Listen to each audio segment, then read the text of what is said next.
All right, next I want to talk about archival research. So archival research can take some different forms, but generally what it means is that you're using some kind of pre-existing source for your data. And it might end up sometimes being descriptive. It might sometimes end up being like you're using inferential statistics like you would with any type of experiment. So it doesn't so much have to do with the like level of analysis or the approach, but it has to do with where you are getting the information. So rather than getting new data from participants, you are looking at old sorts of existing information already. So one very common source of archival research data would be statistical records. And a lot of times this has to do with information that's kept by the government, like when it comes to census records or the wide variety of information that the government has available, like homeless populations or food stamp usage or voting records or anything like that. Census records are a very popular data source, maybe not always people's like primary interest, but it might have valuable information that tells us something about a particular region that we end up using as a control variable or something in our studies. Anything that tells you broadly about the demographic breakdowns of people in different areas might be useful archival information. We also tend to use survey and polling archives in the social sciences, like the General Social Survey that sociologists field, or the World Values Survey that's an international survey looking at just what it sounds like, people's values all over the world. You can do really interesting comparative studies with that. In the United States, political scientists at the University of Michigan collaborate with a lot of others to make the American National Election Studies that have been running, in one format or another. At least a couple studies every 2 years, always around election cycles, and we can, use some of their measures that they use every year to look at trends and changes with things like racial resentment or how people endorse individualism or different voting records. And you can think of how you might combine this with things from the census to see if your sample in those types of surveys is representative of the actual population of the country.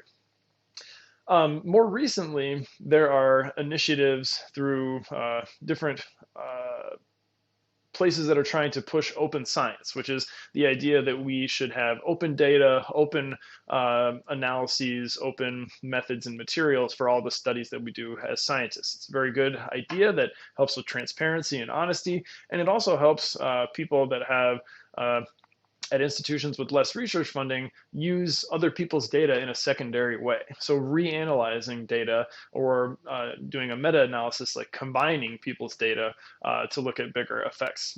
Places honestly like Hamlin, small liberal arts colleges that don't have a gigantic research budget, it's useful for their faculty to, look through old studies and try to reuse some of the good work that people have already done there.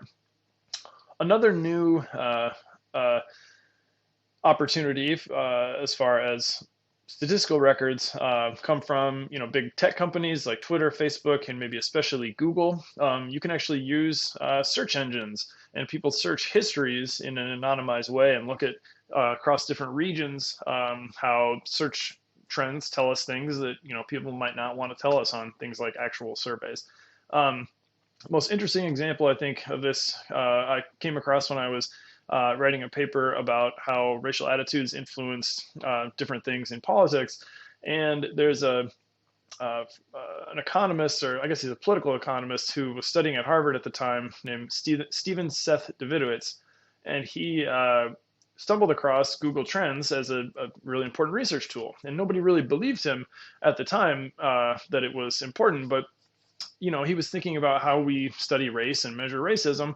And, for the most part, people don't want to tell you on a survey that they have racist attitudes or dislike a particular group. And when you do something like an implicit attitudes test or association test to see people's attitudes, that, there's some ambiguity about what exactly that measurement means. But when someone Googles something like the N-word or a racist joke, there's not that much ambiguity there. Generally, that means that that person harbors some kind of animus towards that group. So what he did was he took Google search trends nationally for racial epithets and racist jokes. And he made an index that he could use to show different zip codes and census areas having different proportions of those types of searches. So he had like a search history racism index, and he used that to predict all sorts of things like vote choice in the 2008 and 2012 elections. And lo and behold, one of the biggest predictors, even past things like the party that you belong to, was or for a particular area, because it's not individual level data. But places that had more racist Google searches were more likely to vote for John McCain or Mitt Romney over Obama in the 2008 and 2012 elections. So you can be really creative in how you use different types of archival sources to kind of supplement the things that we do with experiments and surveys. Other types of records that might be used, these are going to be ones that go in a more qualitative way, using old letters and diaries. This is very common for like anthropologists and people in more qualitative areas of social science to look through old records like that.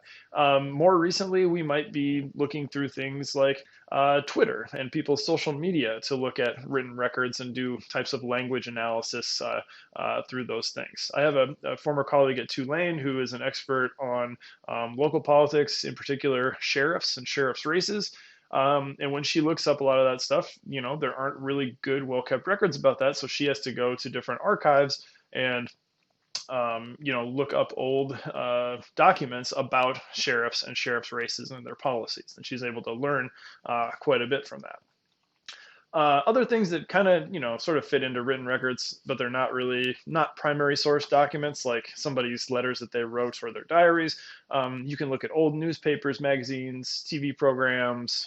You can use the Internet Archive or the Wayback Machine to look at old versions of web pages and things like that.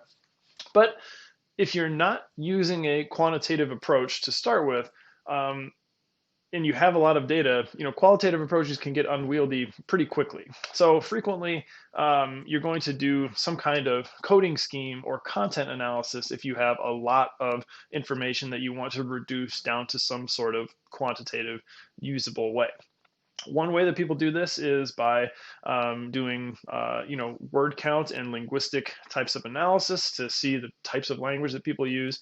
A very popular way to do this is from a software called Linguistic Inquiry and Word Count, or LUC for short. It's by a researcher named Jamie Pennebaker, some of his colleagues at the University of Texas.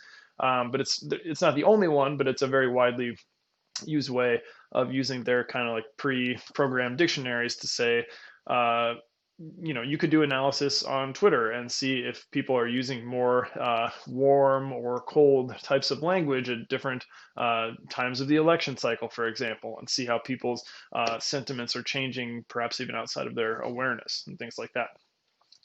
Okay, I want to show you maybe kind of a case study of an archival analysis example, if you will. A former grad school peer of mine, Dr. Andrea Miller, who's now at the University of Illinois, she started studying something very interesting when we were in grad school. She actually started before I got there and met her, but has this really interesting line of work she calls a separate spheres ideology. And she really validated these ideas by looking at historical records and looking at television advertisements, actually. So she was doing archival analysis to really figure out what she wanted to end up studying later on. So the separate spheres ideology, according to Dr. Miller, it's this idea that differences between genders are innate.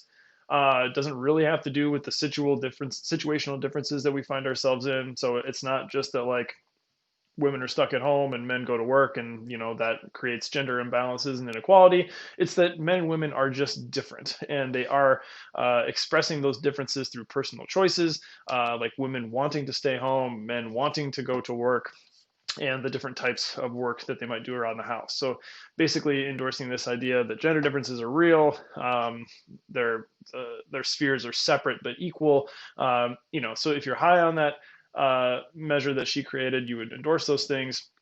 But if you were low on it, you would say the opposite, right? That there's disadvantages for women because of the way that society is set up that have nothing to do with any real differences, right? Um, so the way Dr. Miller came up with this was, looking at different, types of social science and feminist studies things over the years. But she developed her scale more by looking at, sorry, I thought I had it up here. Um, Looking at um, old content of, like I said, television advertisements. She would, at the time, she had like a TiVo. I don't even know if that's a thing anymore, but a DVR where she had hundreds and hundreds of hours of commercials, and she coded those commercials to show, to see how separately men's and women's social spheres and life spheres were portrayed as in those things. So she used that to like look at basically people's ideas about men and women and code them into a scale. And then once she had that scale, she's been able to show some really interesting things with it. That if you are high in separate spheres ideology, you're probably high in other measures of sexism. You probably oppose workplace flexibility policies like parental leave. You probably have an imbalanced income structure in your household where the man earns more than the woman. It predicts in your household the proportion of hours that men and women work. And she was able to have supervisors at actual real places of business take the separate spheres ideology scale, and it predicted discriminatory practices against people with family responsibilities, not just men but women, for violating this idea that the family has no place in the workplace, basically. So all this is really to say that without doing archival analysis and learning so much from those pre-existing commercials, then Dr. Miller would not have been able to create a scale that was so valid and so useful in measuring this thing that she was very interested in. So it's not always that archival analysis is like a means unto itself, that you just want to look at old records. It might help you establish a line of research going forward by looking backward first, basically. So to kind of wrap up between case studies and archival research, because they are a lot of work, I think it begs the question, is it worth it to do these things? And I would say that this depends 100% on what your research question is. If your research question is something that can be answered very simply by like an experiment, then maybe it's not worth it to spend all the time doing case studies or archival research. But if there are ethical concerns there, if you might not be able to manipulate something in an experiment, maybe instead you want to think about these other types of methods. But I think people generally agree that they are useful. It's just that they are, again, not going to allow you to test causal claims. You're going to have to do additional research to look at mechanisms. But at the very least, you might have a starting point or have some kind of convergent evidence for whatever you're studying. If you, let's say, have a bunch of laboratory experiments that have, high internal validity but low external validity, it might be really useful to think of the sources of data that are existing already out in the world and try to replicate your findings, so to speak, by doing some kind of archival analysis or case study to show, hey, I showed this in the lab, but I also can demonstrate how these dynamics work in the real world.